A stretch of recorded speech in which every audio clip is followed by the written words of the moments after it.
कभी सोचा है अगर लिफ्ट में हो और वो अचानक नीचे गिरने लगे? जरा सोचिए, एक लिफ्ट में हैं और अचानक केबल टूट जाए। Free fall. तो ऐसी सिचुएशन में सबसे पहले दिमाग में क्या आता है? चलिए सबसे कॉमन मिथ के बारे में बात करते हैं कि जैसे ही लिफ्ट जमीन से टकराने वाली हो, बस हवा में जंप कर दो और बच जाओ। सुनने में तो प्लान बड़ा सही लगता है, पर क्या ये सच में काम करता है? एग्जैक्टली सबसे बड़ी प्रॉब्लम तो यही है। कौन बताएगा कि लिफ्ट ठीक किस मोमेंट पर जमीन से टकराने वाली है? वो 1 मिलीसेकेंड, उसका अंदाजा लगाना तो लगभग नामुमकिन है।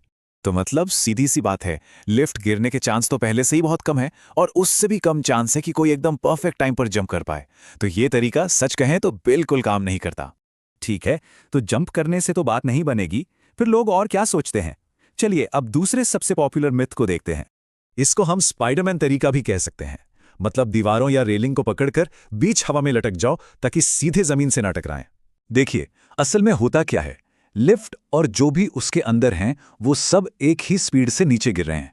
तो जब लिफ्ट अचानक से रुकेगी तब भी बॉडी तो मोशन में ही रहेगी। इम्पैक्ट इतना जबरदस्त होगा कि इंसान पहले छत से टकराएगा और फिर वापस जमीन पर गिरेगा, जिससे बहुत ही सीरियस चोटें लग सकती हैं। एक ऐसा तरीका है जो बचने के चांसेस को काफी हद तक बढ़ा सकता है। ये है वो सही तरीका। पहला स्टेप, जैसे ही लिफ्ट गिरना शुरू हो तुरंत फर्श पर पीठ के बल लेट जाएं।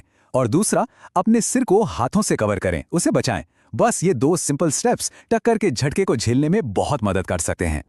इसका कारण है फोर्स डिस्ट्रीब्यूशन या बल का वितरण। देखिए, जब कोई खड़ा होता है तो इम्पैक्ट का सारा फोर्स पैरों और रीढ़ की हड्डी पर आता है। लेकिन जब कोई लेट जाता है तो वही फोर्स पूरे शरीर की सतह पर बराबर बढ़ जाता है। इससे किसी एक हिस्से पर जानलेवा चोट लगने का खतरा बहुत कम हो जाता है। तो सबसे जरूरी बात क्या है जो याद रखनी है? जंप नहीं करना है, लटकना नहीं है, बस फर्श पर लेट जाना है और सिर को बचाना है। यही वो जानकारी है जो सबसे ज्यादा काम की है। और आखिर में, जैसा कि हमने शुरू में ही कहा था, लिफ्ट के गिरने की संभावना बहुत बहुत कम होती है। आज की लिफ्ट्स काफी ज्यादा सेफ हैं, लेकिन किसी भी अनहोनी के लिए तैयार रहना हमेशा अच्छा होता है।